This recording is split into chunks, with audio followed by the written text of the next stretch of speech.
in het Jommerdal, in het Jommerdal. Ja, nu ik in het Jammerdal sta, moet ik dat liedje wel zingen, deze Venlose carnavalskraker.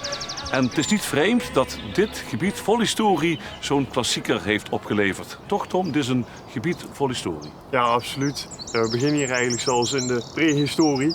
En dan zien we de Romeinen. Daarna zien we hier een heleboel afgraving. En nu is het natuur. Ja, met een heel groot dal. Met een heel groot dal inderdaad. Want ja, ze hebben hier natuurlijk een heleboel klei gewonnen voor de fabrieken in Tegelen. En daarna hebben ze het weer opgeleverd om er natuur van te maken.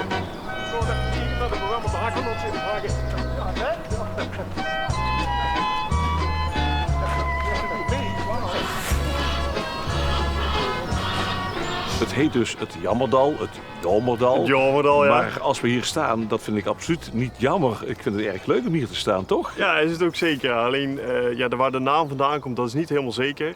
Ja, het kan gewoon zijn dat hier dus bijvoorbeeld een ongeluk is gebeurd en dat men daarom het Jammerdal heeft genoemd. Heel triest, jammer. Heel triest, heel jammer.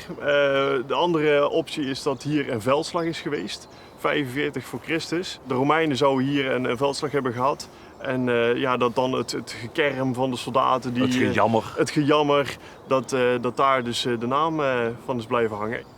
Dat is een deel van de geschiedenis, maar er ligt nog veel meer vanuit de geschiedenis, hè?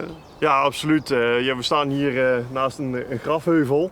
Ja, het ziet er gewoon uit als een bol. We hebben hier 7. Die liggen ook mooi dicht bij elkaar. En, allemaal even groot of verschillen ze van grootte? We zien 2 maten. Deze maat, daar zijn er 6 van. En een stukje verderop ligt dan nog een grote die dan eigenlijk 2 keer zo groot is als deze. Dit kan een chief zijn geweest, dit kan een koning zijn geweest, hoe je het wil noemen.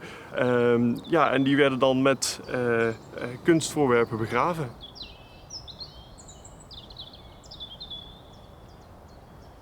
Dit is binnen Noord-Limburg een van de hoogste plekken waar je kunt zijn. We zitten hier eigenlijk op de rand van een hoog Rijnterras naar de Maasvallei toe gaan.